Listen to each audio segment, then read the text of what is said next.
শেওড়াফুলি গড়বাগানে যৌনকর্মীর আত্মহত্যায় এসআইআর-এর ভয়ে মৃত্যু এমনটাই দাবি। 2002 ভোটার তালিকায় নাম না থাকায় মানসিক চাপে আত্মঘাতী যৌনকর্মী।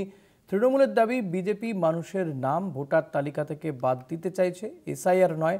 পারিবারিক অশান্তির জেরেই অস্বাভাবিক মৃত্যু দাবি বিজেপির। হুগলিতে ঘটনা ঘটেছে, আমরা দেখতে পাচ্ছি যে একের পর এক ঘটনা ঘটছে যেখানে এসআইআর আতঙ্কে ভুগছেন মানুষজন, এমনটাই কিন্তু দাবি করা হচ্ছে। শেওড়াফুলিতে গড়বাগানে যৌনকর্মীর আত্মহত্যা এবার।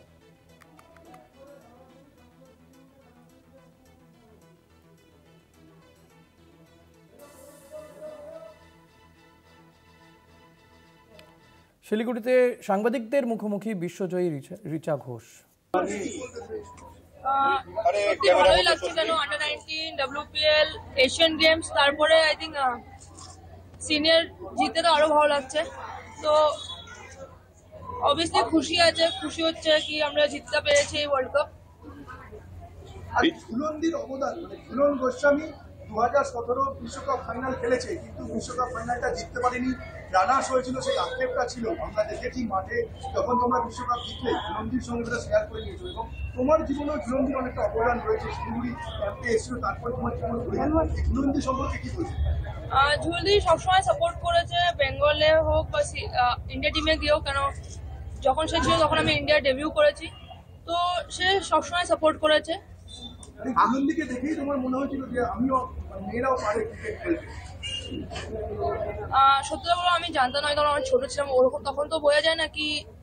আমি অনেক পরে বুঝেছি কি মেয়েদেরও ক্রিকেট আছে, কারণ আমি ছেলের সাথে খেলে এসেছি। তো যখন আমি ছেলের সাথে খেলতে তারপর আস্তে ডিস্ট্রিক্ট খেলাম, তারপর বুঝতে পেরেছি। ঝুলন্দি ছাড়া তোমার গ্রুমিং এবং ওঠার ক্ষেত্রে তোমার আর কার অবদান আছে, কার কথা বলবো? আই থিঙ্ক সবচেয়ে বেশি আমার ফ্যামিলি, কেন বাবা যেভাবে খেটেছে আমার পিছনে পুরো দিন রাত ইসে করে, যেভাবে আমার সাথে গেছে কলকাতায় গিয়ে আমাকে প্র্যাকটিস করিয়েছেন। আই থিঙ্ক বাবা মা সব আমার পুরো ফ্যামিলির। আমি রিচাই উষ্ণ অভ্যর্থনা কেমন লাগলো শিলিগুড়িতে এসে? মানে নিজের ঘরে ফেরা, সেটা তো একটা আলাদা অনুভূতি আছেই। প্লাস এই যে এত মানুষ, খেলোয়াড়রা আছে, সাধারণ ক্লাব আছে, সাধারণ মানুষ আছে, বয়স্ক মানুষ আছে, সকাল থেকে দাঁড়িয়েছিল যে রিচাকে একবার দেখবো।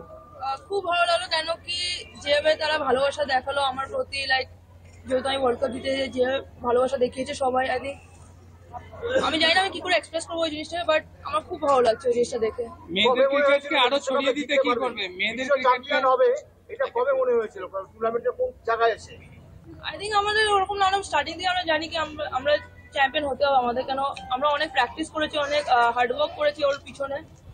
তো আমরা এরকম কখনো ভাবিনি কি আমরা হবো, আমরা সবসময় ভেবেছি কি আমরা হবো।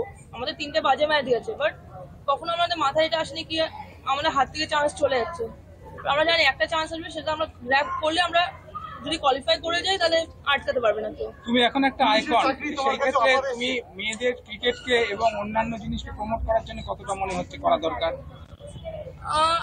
আই থিঙ্ক এখন অনেকটা বেটার হয়ে গেছে সব জায়গায়, কি লাইক অনেক জায়গায় কি লাইক নিজের ফ্যামিলি থেকে মেয়েদেরকে নিয়ে আসছে খেলা দেখার জন্য সব জায়গায়। আই থিঙ্ক ওটা বেটার, বাট হ্যাঁ আরো অনেক কিছু করতে হবে, যেগুলো অনেক মেয়েরা আসে জানি খেলতে। আমি চাই কি যে কোনো স্পোর্টস হোক সেটাতে জানি সবাই মেয়েরা আরো বেশি করে আসুক।